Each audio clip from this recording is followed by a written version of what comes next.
Welcome to another episode of Empowering Single Mothers. I'm your host, Lisa McHale from Toronto, Canada, and this is Wendy Bloom, and I want to say Salinas, but I know she's not in. Oh, you are? Salinas, California. I got it right. I'm giving myself a clap, but not doing that. Hi, Wendy. How are you doing today? I'm doing great. How are you? I'm pretty awesome. I'm pretty awesome. So we were chatting before we got started, and as always, we have like such an amazing variety of topics to choose from. We landed on overcommitting and the feeling of being overwhelmed. And I'm pretty sure that all of us moms, single moms, really know what that feels like. And I'm sure there are a ton of solutions and suggestions that everybody has to offer. So bring them in the comments and we're going to get started. So Wendy, let's talk about why we came up with overcommitting and overwhelmed. Well, there's a couple of things that were happening for me before I, was making my call to you.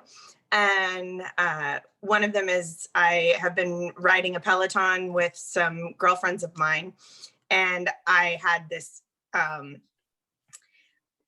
realization that they were going to ask me to ride right in the middle of this session.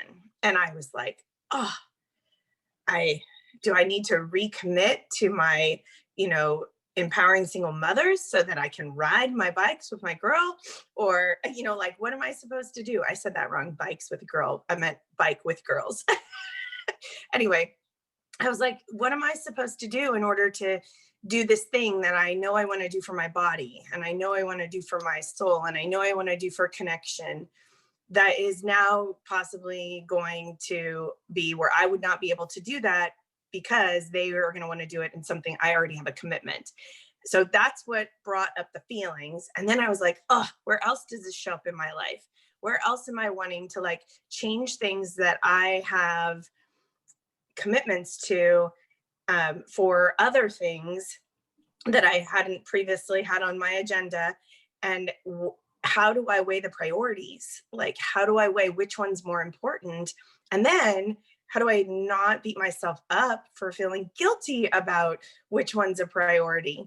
And so then, as I mentioned to you, I've been going through some, awareness of doubt, self-doubt. And one of our dear friends through Sai was having a masterclass on doubt and pushing through. And I didn't see any of the advertisements for it until Sunday night. And I had already made a commitment to last night to go out with a girlfriend who I probably get to go out with about once a month, if that. And COVID changed that a lot. And last night it happened to be that one of our favorite bands was playing. So I'm like, okay, am I going to cancel something that is, enriching to me to be with my girlfriend and see a band, live music, all this good, for something that I really do need in pushing through, doubt? And so again, having that, scale of how do I get it all in, and how do I do what's right for me? And I had this guilt of, okay, well, learning about doubt and how to cope with it, especially with what I've been noticing recently, I really need that class. So I reached out to him and I was like, hey, is there going to be another class, and how soon? And, I'm a little bummed that I didn't notice the advertising for this. And of course, the universe, well, him said, hey, if you register for the class and you end up not being able to attend, I will give you the recording. And I was like, awesome. Now I get both.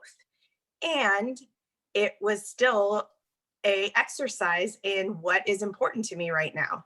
And so that is one of those things where when it comes to overwhelm and overcommitting, for me, it's like, where is that fine line of what is the priority, and when do you have to make those difficult decisions where, this is what I really, not to shit on myself, should be doing, right? Instead of, this is what I want to be doing, or this is what looks good on paper, or, what is it that I need to put my energy towards? And that's a lot that I just said.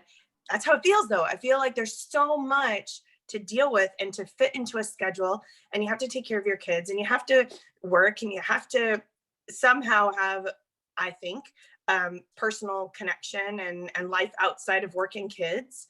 So how do you do it? How do you balance and somehow accomplish all of your responsibilities? Right. I want to thank you though for sharing all of it, and just like really going to, this is what it all is, because that's the truth of it, right? That's the hard, or not even hard, that's just the reality. It is that way for a lot of people. And second, I want to acknowledge you for having thoughts that are related to you. Like they're about you. They're not about the kids and what do they need, and like the stuff that you're prioritizing is, or that you're juggling, or that you're wondering about, are for your health and your wellness and your sanity, and for your self-care and for your relationships outside of that. And I think for a lot of single moms, that's not even the reality. They're just trying to figure out how to survive. And so congratulations to Thrive status, right? Exactly. That's the thing, is like, there's so many times that I go into that habitual, I'm going to just survive through this, and then I'll think about what I need to do for me. And I'm really attempting to keep the what does my body, what does my soul need today and every day at the forefront. Although, again, I'm guilty of falling into old habits, which is, that's not something that I can give energy towards, because I have all these other people pulling at me. And again, that overwhelm or overcommitment to me comes up, because it's like, who did I commit to? And what commitment am I breaking if I make me a priority? And then I'm really finding myself more aware of, like, oh, I'm not going to commit to this. That's odd. Like, where before I would be like, yes, I'll do that. Yes. Right. Yeah, absolutely. Right. I'll do that. So I love that you, sorry, go ahead.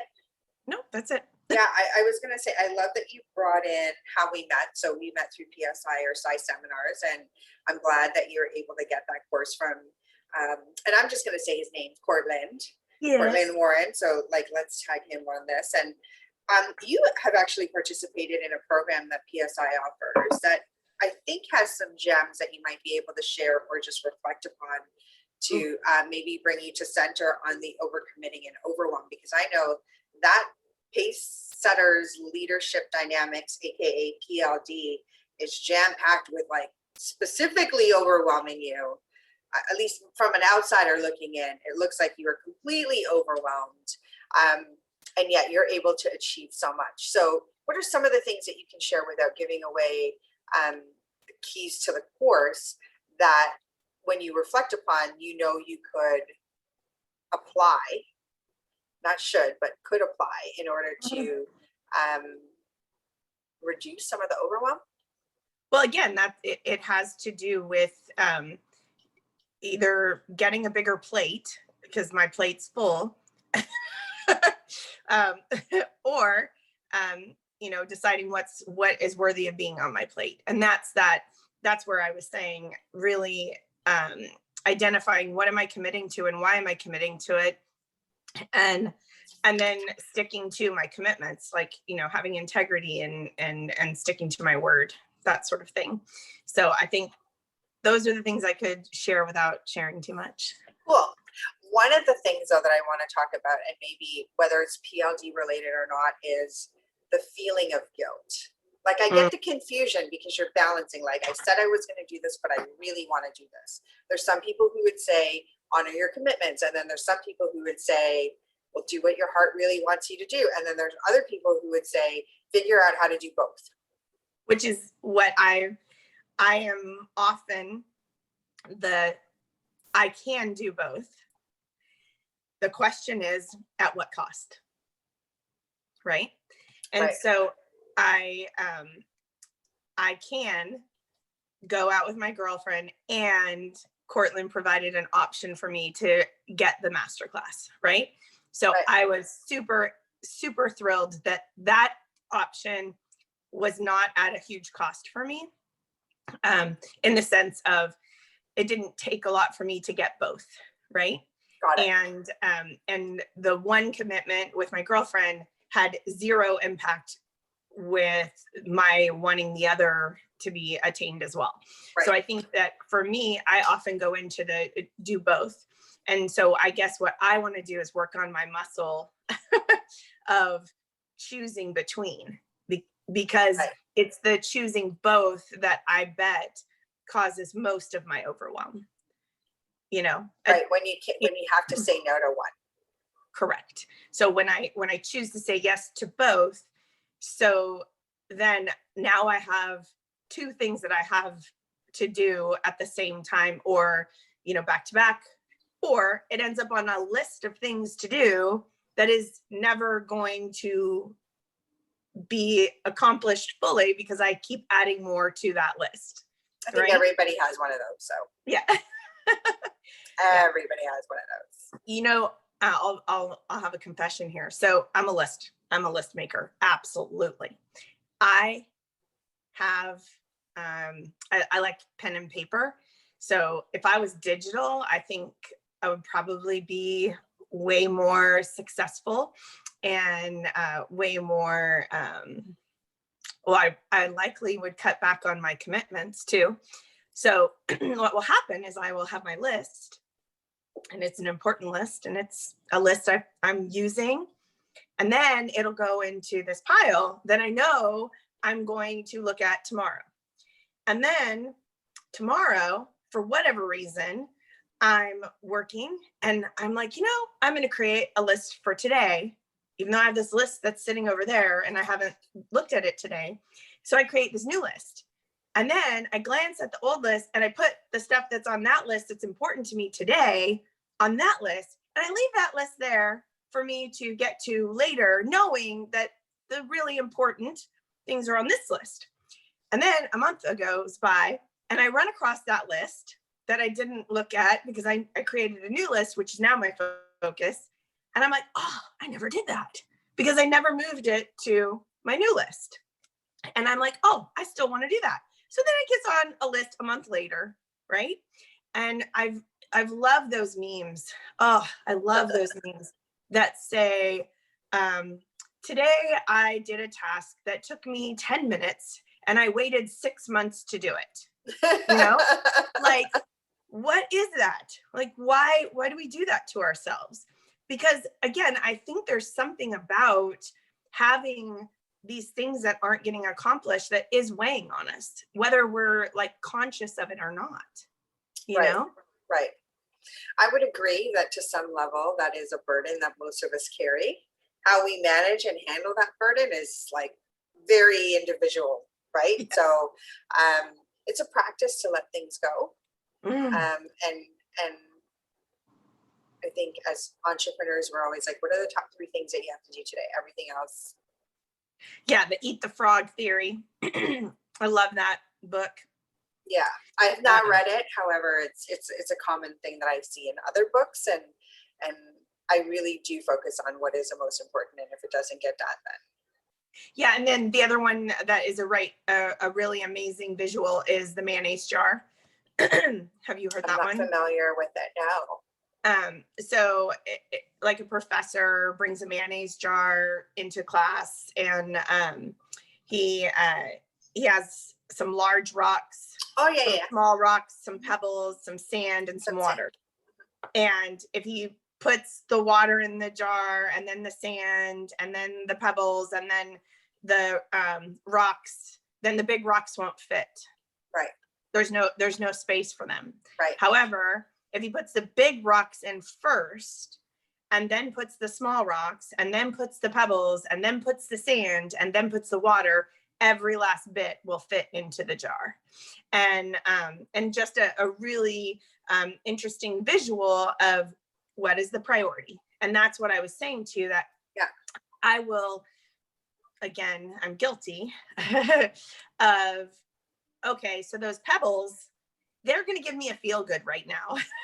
I'm going to feel like I accomplished something. So I'm going to put those pebbles in the jar first.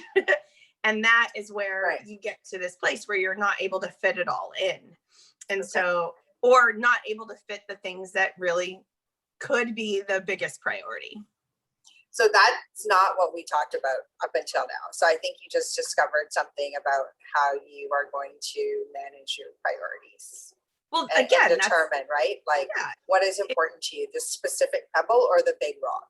Because there are some shiny pebbles out there that I would prefer over a big rock any day. And that's what I'm saying, is like really holding myself accountable to, hello, stop doing the things that you'll have immediate satisfaction from, right? And not that we're not allowed to do those things. I'm just saying, like, those are things. Oh, see, I saw your face. And I mean, immediate satisfaction takes time. I don't know. I think it's so when we talk about balance, and I apologize, my face sort of like is a tell-all all the time. Not even sort of, it is a tell-all. People will be like, what is that about? There are moments where an immediate satisfaction is super important. And I think it's the mindfulness part is really playing a big role in creating or choosing this life that you want to have. And it's, these mini breaks where you just ask yourself, what do I want here? Very similar to parenting. Like if Celeste is in the middle of like a thing and I have to decide, like my gut reaction is to react whatever way, I have to be mindful and ask myself, what do I want here? And if the relationship supersedes whatever it is that I seemingly want, then I will behave according to making sure the relationship stays a certain way, or I'm just going to go for what I want right now. Wouldn't it be awesome if we had this, hey, this is how we're supposed to operate, on our shoulder to say, hey, don't forget the relationship matters most. Oh no, sometimes it's not about sometimes that. It does. It's not. And so when you say like, this is how it could be or should be, it really is a question that I have learned. Like, what do I want right now? Like, what is, and that's it. Like, so what do you want right now? And I would, for the record, I mean, we've talked about taking a hiatus over the summer, right? I'm fine. And as you know, if you were like, hey, I'm going to do something else, that's okay, because life happens and we're single moms. Like, we push out content and we share what we're going to share when it works. And sometimes it's a complete bust and the audience gets nothing. Thankfully, we're still able to put out other things. Because what I would want to say to everybody out there is that self-care is above all the priority as a human, specifically as a single mother, because you're modeling to your children. For me, and again, that's my opinion. It doesn't have to be everybody else's. I'm okay with it. Like a text to say, hey, something came up. Can we push you next week? Totally good. The question of prioritizing for me is, what do I want here? And then it goes against what needs to be done. What have I committed to? Can it be moved? And the concept of integrity is that it's the word is not restorable. It is restorable. Like, restore your integrity by just having a communication with someone. Right. And that actually I picked up from Landmark. It's like, you just got to restore your integrity with it and it's going to be fine. So the concept of doubt, I think, creeps into this when we're worried about what other people think, right? When we're worried that we're going to let people down, when we think that we can't do that, we can't say no, right? Those are the things that I always want to dig into, like, why? Why do you think? So I want to hear what you have to say again about immediate satisfaction. Like, you would not do that for the big rock? You would put the big rock in, or is that circumstantial?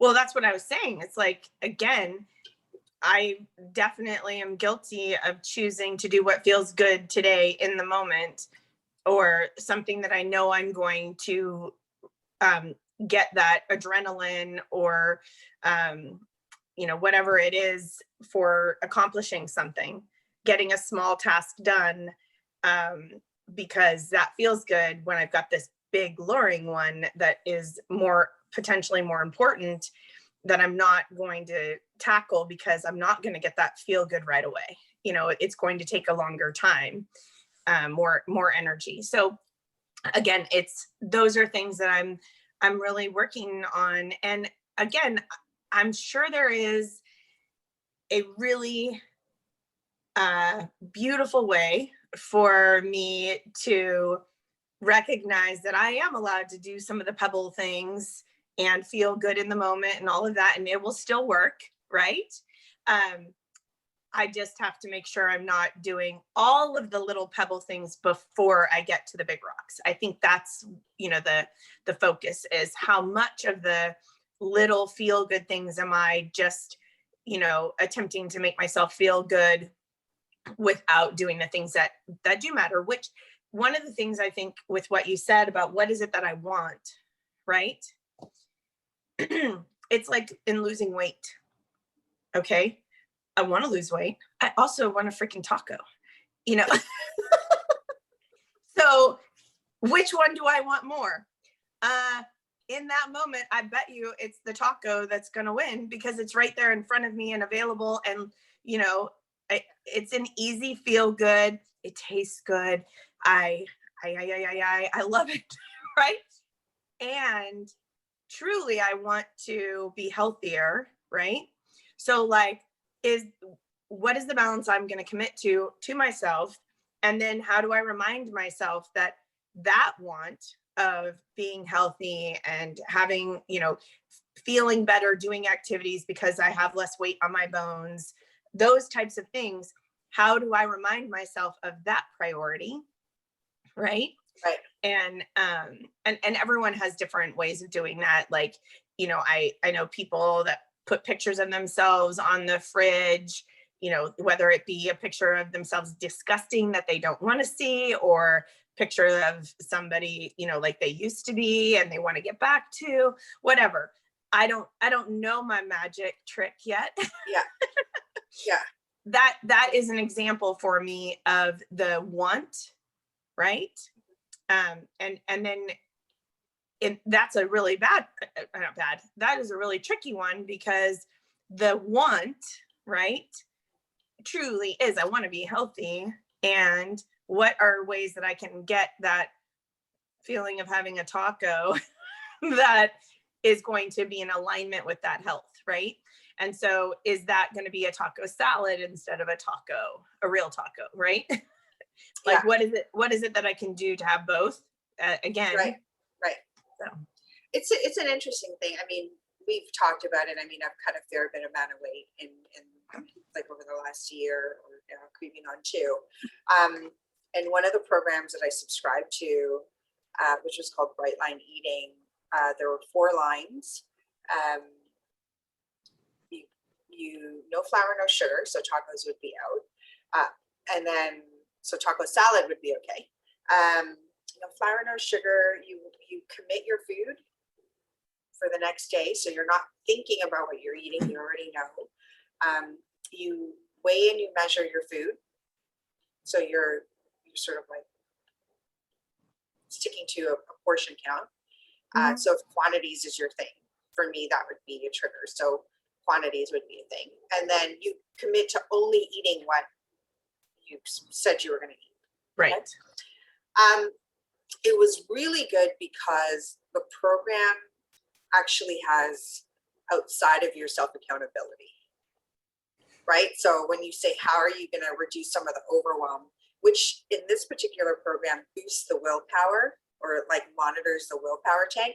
And then you start actually making choices for what you really want, as opposed to what I'm going to air quote ego wants, right? Mm-hmm. Like that immediate sort of thing. So there are some challenges with the program. One, the meals are not necessarily nutritionally balanced. Okay, so they say that up front. And then you cut weight so fast that your skin doesn't really have a chance to catch up with it. I have also done, like most up and down people, a program called Strong Girls, where it's variety plus working out, which is phenomenal. There's also accountability by way of a Facebook group, and you have to do check-ins with your coach. That one I found difficult because I couldn't get in the food prep plus the workouts. Like, versus the Bright Line Eating program, there's no working out because it's strictly the food and dealing with the psychology of the food. So all this to say that there's something to be said about community and the accountability and the influence of others for whatever program you take.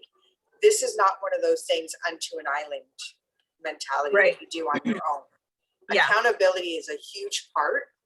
And I think, again, through PLD, maybe you can speak to the accountability in that. Oh, yeah. The coaching. And I mean, that is, I mean, having to be accountable to your goals every single day, every day. There is no break. Be accountable to yourself every day. Right. And that's the highest level of determination for me, to determine what the priorities. And there are days that all I do is focus on breathing and like giving myself enough water, right? Like just giving myself enough water, because I know if I have those two things, at least I'll be okay for the day. And again, that's against the Bright Line Eating program. But when you break it down to the desire of an immediate thing in front of you, aka a taco, or the goal, depending on which program you subscribe to, one's going to say yes and the other's going to say no. Odds are there's going to be a borderline of moderation and the ingredients, right? So for Bright Line Eating, there would be no tortilla or whatever chips or whatnot, versus on the Strong Girls program, it's the amount of the total nutritional value of the food. So you just gotta pick one that's going to work for you. At the onset, though, it's more difficult to make the choice that's going to get you to your end goal because the muscle hasn't been built yet. Right. That's the other thing that I love, right? So when it comes to overwhelm, automaticity counts for something, where it just becomes automatic because you're not teeter-tottering between the good wolf and the bad wolf, or the black, like, I don't know. It's not good or bad. It's just like the taco versus the health. I don't know. And the and is you can have it in moderation or well, that's the thing. That's what I'm saying. So like, what's the alternative that I can have what I want that is still going to be healthy, right? If we switch to a different topic than weight loss or health, the one that has been, and I think for so many single moms, downtime. Like, how much downtime do I allow myself, right? And what I was doing for much of my life was giving myself an excuse that I needed to provide for my kids. So working a lot is acceptable, and having downtime with them,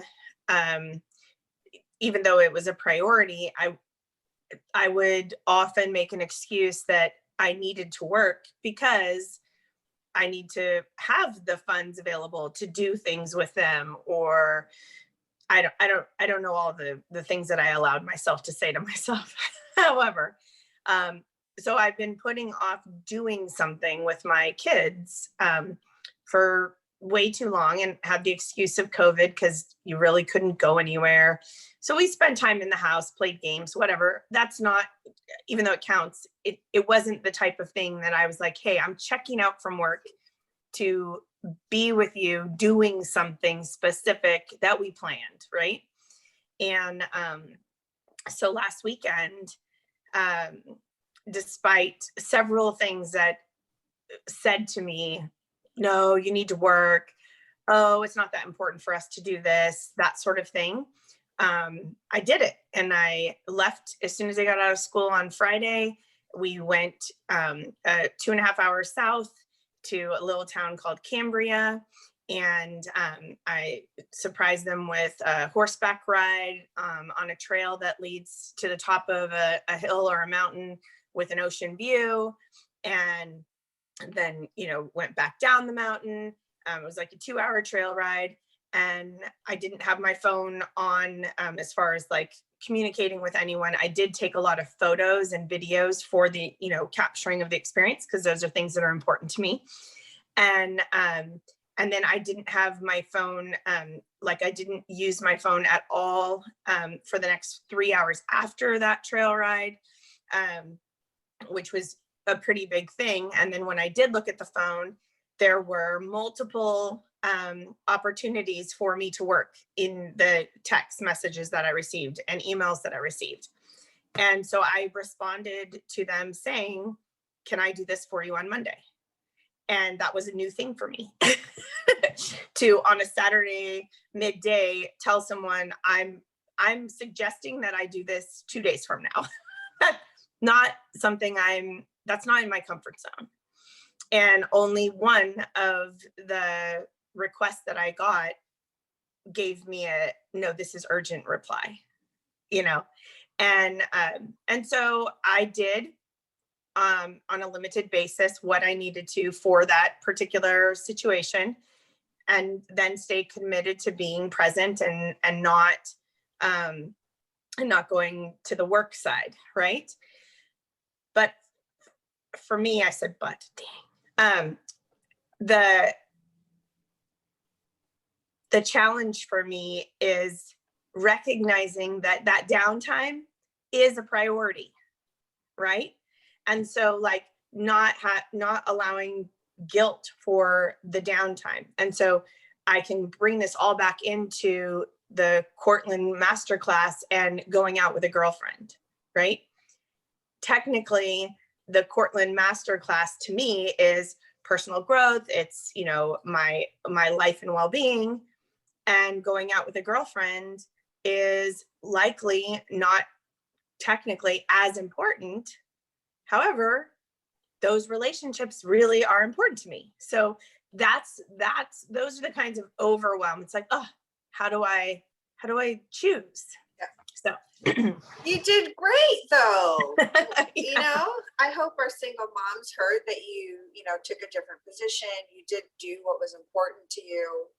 I think it's super, super, super important to even acknowledge that you broke away from your phone for 3 hours. There's some people who cannot do that. I'm playing with checking mine once every hour and a half. Particularly when I'm with my daughter, there's no need for me to like be attached to my phone when I already am at work or like connected. So yeah, definitely those are awesome tools to deal with overwhelm and making choices and overcommitting and really getting clear on what you want. So I'm so excited for all the good things that are going to come. And I hope that our audience members really pull from the authentic shares and the conversations that we have, and that they will comment below and let us know what your thought is of us taking a break over the summer. And maybe, what other overwhelming things you guys have overcome and what you've done to support other people. So with that, thank you for joining us for another episode of Empowering Single Mothers. I'm your host, Lisa McGill from Toronto, and this is Wendy from Salinas. Bye for now. Bye.